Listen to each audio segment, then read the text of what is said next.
തിയേറ്ററിൽ നിന്ന് ഇറങ്ങി ഓർമ്മ എന്ന് തോന്നിയ സിനിമ ഉണ്ടായിരുന്നു. അത് മലൈക്കോട്ടെ വാല്യൂനാണ്. ഫാൻ ഷോയ്ക്ക് പോയിട്ട് മെയിൻ അതിൻ്റെ ഫാൻസുകാരാണ് ഇത്രയും വെറുപ്പിച്ചത്. അവർ തന്നെ സെക്കൻഡ് ഹാഫൊക്കെ എത്തിയപ്പോൾ ഓൾമോസ്റ്റ് കൂവാനൊക്കെ തുടങ്ങി. ഫസ്റ്റ് ഹാഫ് എനിക്ക് തോന്നുന്ന അന്യഭാഷാ ചിത്രങ്ങളാണ് നമ്മൾ പ്രതീക്ഷയ്ക്ക് ഒത്ത് ഉയർന്നില്ലെന്ന് തന്നെ പറയാം. ഇന്ത്യൻ 2 ആയാലും കങ്കുവയാണെങ്കിലും ഇഷ്ടപ്പെടാതെ പോയതാണ്. അത് കുറേ ഉണ്ട്. ബെസ്റ്റ് മൂവി ലൈക്ക് സൂക്ഷ്മദർശിനി ഒരുപാട് ഇഷ്ടമായി. അങ്ങനെ 2024 അവസാനിച്ച് 2025 വരാൻ പോകണം. ധാരാളം നല്ല സിനിമകൾ, ധാരാളം മോശം സിനിമകൾ റിലീസ് ചെയ്ത വർഷമാണ് 2024. അപ്പോൾ ഈ ഒരു വർഷത്തിൽ പ്രേക്ഷകരെ കണ്ടതിൽ ഏറ്റവും ബെസ്റ്റ് മൂവി ആയിരുന്നു ഒന്ന് ചോദിച്ചു നോക്കാം. ബെസ്റ്റ് മൂവി ലൈക്ക് സൂക്ഷ്മദർശിനി ഒരുപാട് ഇഷ്ടമായി. ബെസ്റ്റ് മൂവി അങ്ങനെ ചോദിച്ചാൽ കങ്കുവ. മലയാളപ്പടം ഏതെങ്കിലും ഉണ്ടോ പറയാൻ? മലയാളപ്പടം വേസ്റ്റ് ആയിട്ട് അങ്ങനെ തോന്നിയിട്ടില്ല.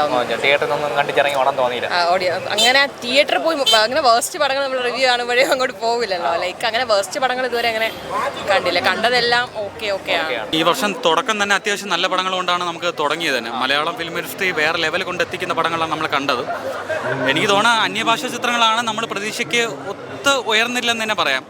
ഇന്ത്യൻ 2 ആയാലും കങ്കുവയാണെങ്കിലും ഇപ്പോൾ അതുപോലെ തന്നെ പുഷ്പ 2 ഒക്കെയാണ്. അതെങ്ങനെ 1000 കോടിക്ക് മുകളിൽ പോയെന്ന് എനിക്ക് വിശ്വസിക്കാൻ കഴിയുന്നില്ല.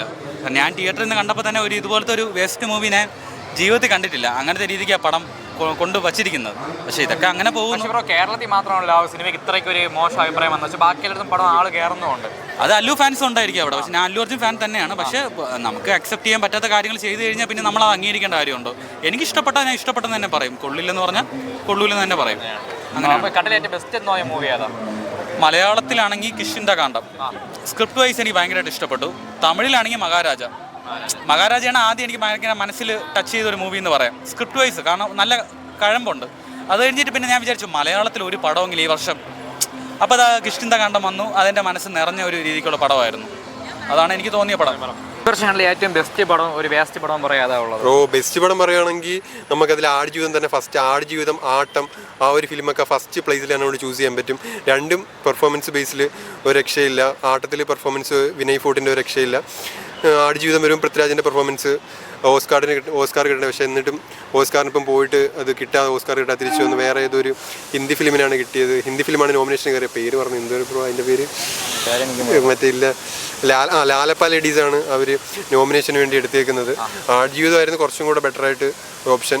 പിന്നെ വേസ്റ്റ് മൂവിയായിട്ട് തോന്നിയത് നമ്മുടെ വർഷങ്ങൾക്ക് ശേഷമാണ്. ആ സിനിമ ഒട്ടി എങ്ങനെ വിജയിച്ചെന്ന് അറിയത്തില്ല. തിയേറ്ററിൽ പോയിട്ട് കിടന്നിട്ട് തിയേറ്ററിൽ കയറിയിട്ട് എല്ലാവരും ഒരു 15 മിനിറ്റ് 20 മിനിറ്റ് ആയിട്ട് വർഷങ്ങൾക്ക് ശേഷം കിടന്ന് ഉറങ്ങുമായിരുന്നു ആ ഒരു സിനിമ. എങ്ങനെ പടം അത്ര ഹിറ്റായെന്ന് ഒരു രക്ഷയില്ല. അതേ സെയിം അവസ്ഥ തന്നെയാണ് ബൊഗെയിൻവില്ലെ ഒരു മേക്കിംഗ് വൈസ് മാത്രം കണ്ടുകൊണ്ടിരിക്കാൻ കൊള്ളാം. അല്ലാതെ ആ സിനിമയിൽ നമുക്ക് ആ സിനിമ OTT ഇറങ്ങിയപ്പോൾ തന്നെ ഭയങ്കര ട്രോളാണ്. ഫഹദ് ഫാസിൽ വരുന്ന CCTV ചെക്ക് ചെയ്യുന്ന തിരിച്ചു പോകുന്നു, ഫഹദ് ഫാസിലിൻ്റെ പേര് പറയുന്നു. ഭയങ്കര ട്രോളായിരുന്നു. ആ ഒരു ബൊഗെയിൻവില്ലയൊന്നും ഒരിക്കലും എങ്ങനെ ഇത്ര ഹിറ്റായെന്ന് അറിയില്ല.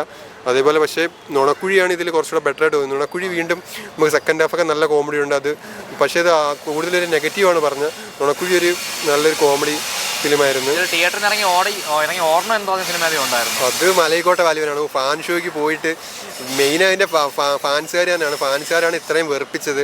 അവർ തന്നെ സെക്കൻഡ് ഹാഫൊക്കെ എത്തിയപ്പോൾ ഓൾമോസ്റ്റ് കൂവാനൊക്കെ തുടങ്ങി.